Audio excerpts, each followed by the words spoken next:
Hello, আসসালামু আলাইকুম। দেখেন আমাদের জমিদার আমাদের জন্য ইফতারি পাঠাইছে।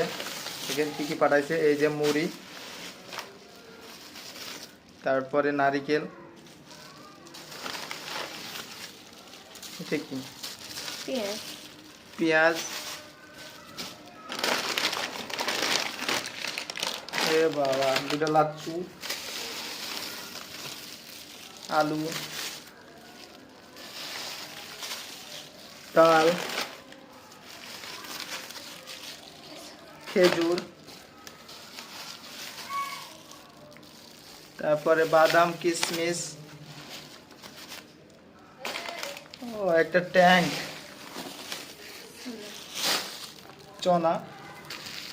চনা মানে আমাদের দেশীয় ভাষায়, গ্রাম্য ভাষায় বোট বলা হয়। আবার চিনি,